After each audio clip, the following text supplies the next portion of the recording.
Hello, my name is Rago from Rago Fabrication. Today we're going to show you how to install this universal relay holder for this 32-inch hidden bumper bracket we're about to install on this 2015 Toyota Tundra. To install this universal relay holder from Rago Fabrication, we're going to need a cordless drill or a corded drill.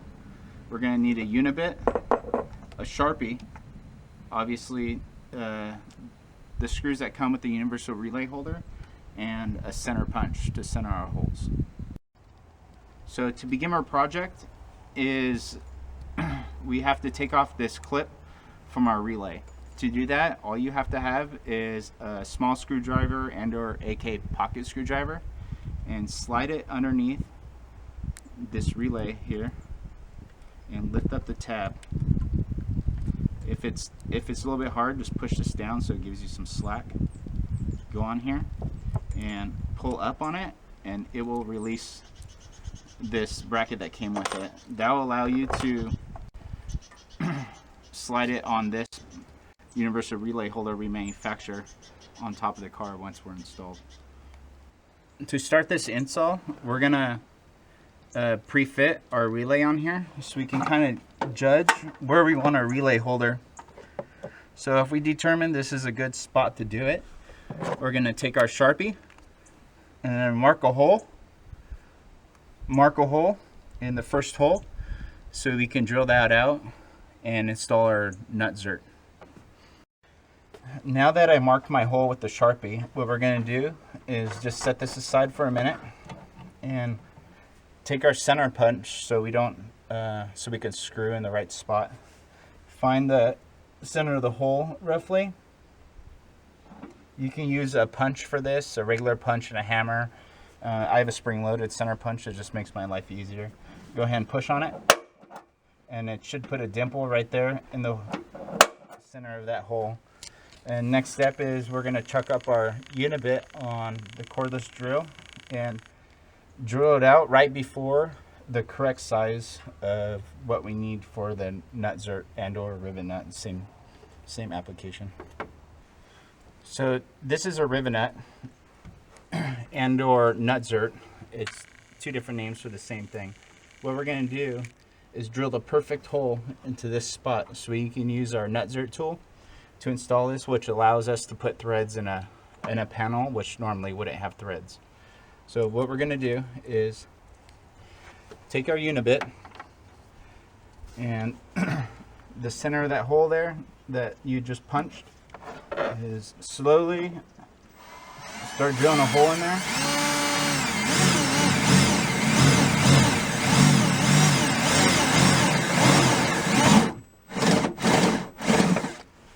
And we're going to drill the hole just like so we can get our 25/64 drill bit and make the hole the perfect size. But take your time because it's really easy to drill past where you need to go.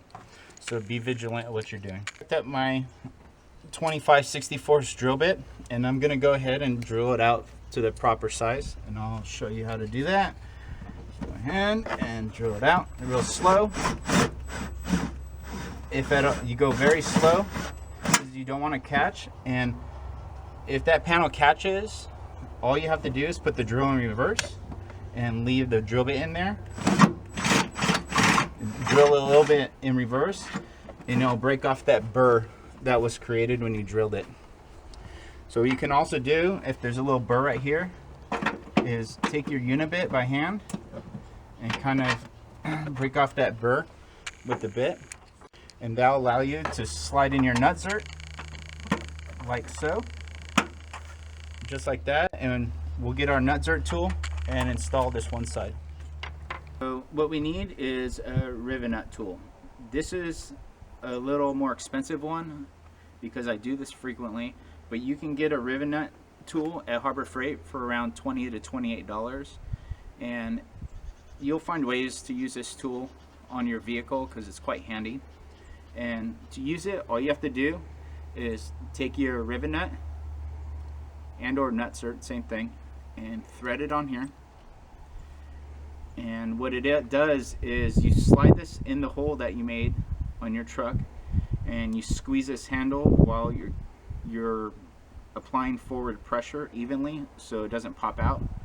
And what you do is what's happening is you squeeze the back of this into the front of the rivet nut, and that allows for a secure hold so you can screw your new product in. Our rivet nut in our hole that we drilled. We're going to take our rivet nut tool and we're going to screw it into here, just like so, until it bottoms out. And we're going to squeeze on the handle. And you want it to be as tight as possible onto there.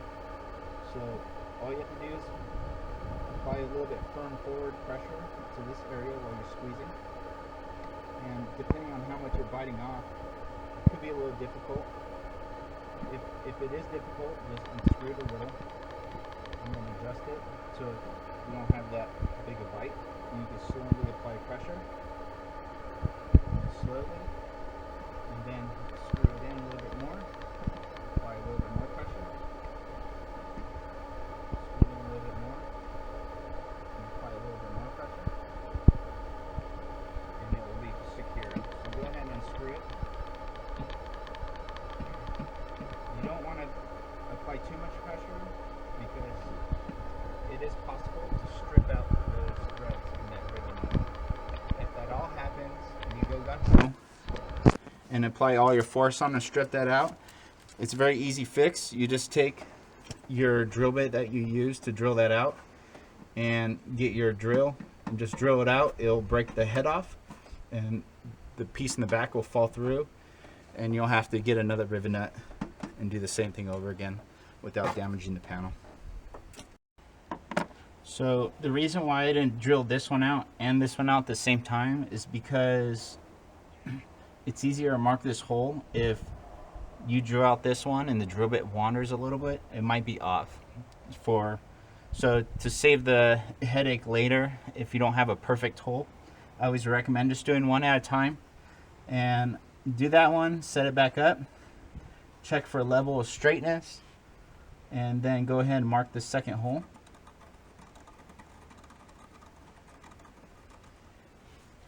And go through the same process. Get your center punch a hole, get your unibit, get it close to the correct dimension, get the correct drill bit, drill it out, insert your rivet nut, and then you can go ahead and just screw it on with the applied bolts that came with the kit, and apply your relays. And this will be set up so you can put your relay on there, so you know the correct length to set your wires.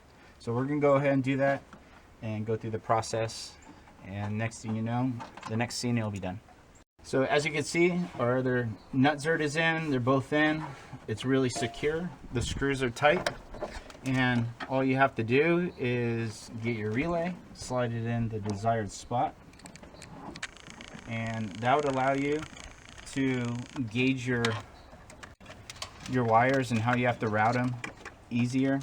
On here, we're going to install a hidden bumper bracket on this Tundra, and we're going to go through here, we're going to ground it here, we're going to hook up the power and run the power wire to the light along the factory harness down here. So that concludes this video for this universal relay holder. This applies to all automobiles. It's all the same. In this case, we just have a Toyota Tundra we're using. You can use the F-150 in any application. This one holds 3 relays because normally there's about 3 options for LED packages you could put on an automobile. If you want more relays, you can buy 2 of these and just scoot this aside and do the same thing with another 3 relay bracket, and then you'll have 6. So I appreciate you watching, and